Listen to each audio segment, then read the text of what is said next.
We played well at time. You know, we gave up the one big run play, and that was us on us. We didn't line up right. But besides that, I thought we played better.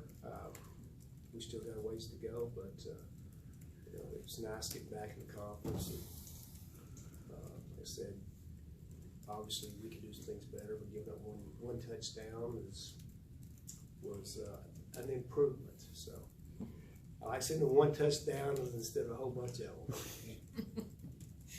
them. North Texas, I mean, everybody talks about Mason Fine, but that rushing attack looks pretty strong. You know, they're good. You know, got the two running backs, 13 kid here from Mississippi, and then they got the freshman from Duncanville, number 15. He's one of the best running backs we've seen so far this year. So, you know, they can run the ball, and then, you know, it's so tough on you because you're trying to slow down Mason. You know, so when you got to play both the run and play his passing game, you know, as a defense, it's a lot of stress on you. But, you know, he's kind of been our Achilles heel, my Achilles heel. So I got a lot of sleep this last 2 weeks, and so here we go. And then it doesn't get any better next week. You know, we got two quarterbacks in a row that are 4-year starters, and so as a defensive coordinator and secondary coach, life around the house is not a lot of fun right now. I was going to ask you, having done this a couple of years, looking at him, does that help, just having played against him before? And it doesn't sound like Good question. You know, I think he's a really good player. I've said from day one, I thought he's an NFL guy. You know, I think he throws the ball better. I went against Russell Wilson, who's not, you know, I think he throws the ball better than him. And, he's just a really good football player. He's savvy, and you know, he got some Baker Mayfield. I call him a magician. He just pulls rabbits out of his hat all the time. I mean, he's just a good, really, really good football player. He's a true gym rat, you know. He makes things happen. And you think you got him, and he disappears, and you think you're going to sack him, and he throws it right in the guy's hands on the sideline, 50 yards away. So he's just a really good football player.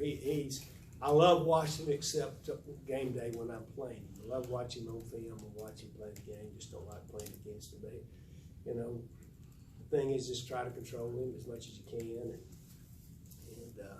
hopefully we can make some plays and get him to punt the ball. So when playing a quarterback like Fine, how important is it for your defensive line to get pressure, not have to use your linebackers at that point? Well, you know, you love to. I mean, of course they got a good offensive line too, but you know, we put pressure on him every year, I felt like, and we'll hit him, he gets back up and goes again, you know. So obviously that's you know, last year we hung in there for a while. You know, they scored right at the last second of the going into the fourth quarter. You know, they only had 10 points at that time. We'd given up one big play, you know, on a blown coverage. So, but in the fourth quarter, they kind of got after us. So, you know, the deal is this time we got to go for 4 quarters, and we got to try to slow him down and limit the amount of touches he gets, and then just see what happens. Coach, how does that receiving core change with Bussey and Guyton not involved now? Well, you know, those two really, really good players. They still got the number one, I think Drayden or Darden kid. He's a really, really good player. And then number 32, I don't know his name, but I've seen him forever too. You know, he's his go-to guys. And you know, the difference this year, I think, for them is their running game's a little better this year. It's been in the past, which makes it even that much tougher. So, you know, that's, you know, it doesn't matter how well you cover them, you can't stop the running game. So we got to make sure we can slow that down and get them in passing situations. Because the tough thing is when he can run it or throw it at any time, you don't know which one. That's when you got issues.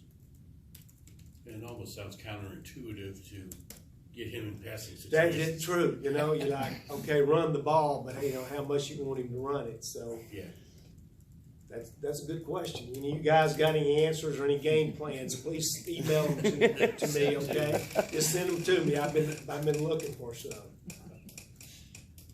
Jacquez Turner this season. What have you thought about his play at the end? He's been solid. You know, I don't think that anybody on the D line has just had a spectacular year. You know, I've been giving them a hard time because their leading sack guy's been DQ, you know, our nickel. And tackles for losses. He has more tackles for losses and sacks than the rest of the D line. So I've been giving him a hard time, but we practiced well last week, and I feel like we'll have another great week of practice this week. And, I think before the year's over with, hopefully we keep getting better, and those guys we won't depend on them before the year's over. Coming off the bye week, do you think y'all are as healthy on defense as y'all been in a bit, or?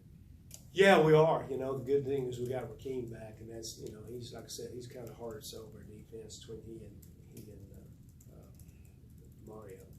You know, but one thing about Rakeem, he lines everybody up and he makes all the checks. He's our quarterback there. He's our stabling force, and so getting him back this week will be huge for us. Coach said you guys were able to work on fundamentals as well. How important was that, just in terms of getting guys, hey, look, this is what, you know. Great. I mean, you know, the things we worked on, just little technique things as far as assignment things, technique things, being better tacklers. As far as chasing the ball and really working on our tackling. And, you know, we've had 2 weeks in a row here now. We haven't gotten a tape back. You know, that's that's something that we need to do. I mean, you know, it makes it a lot easier football game when you can steal possessions. You know, just or stealing possessions and momentum of a game. And so it's real important that we keep working on and stressing. You know, we had some balls in our hands last week and we didn't catch them, and so we've got to create some take backs and give us an opportunity, to be a better football team. Mason's a little on the shorter side, and you mentioned some other guys, Russell Wilson, Baker Mayfield, not the tallest. Have you always thought that's kind of overrated, the idea that the quarterback has to be 6'4"? Well, they do. I mean, Drew Brees is not he's not 6'3", so I mean, either you're a player or you're not. Obviously, it helps a little bit in the pocket if you're a little taller, but he knows how to move around the pocket. He has a quick release. He's just a really good football player, like I said. And so,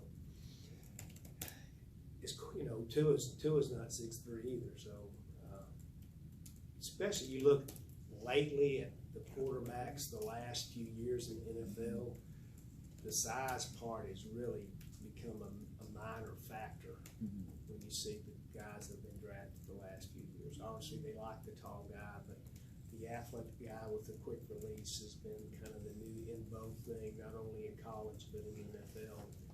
So I don't see why he couldn't fit there, like those other guys. Anything else? All right, guys. Thanks, Coach.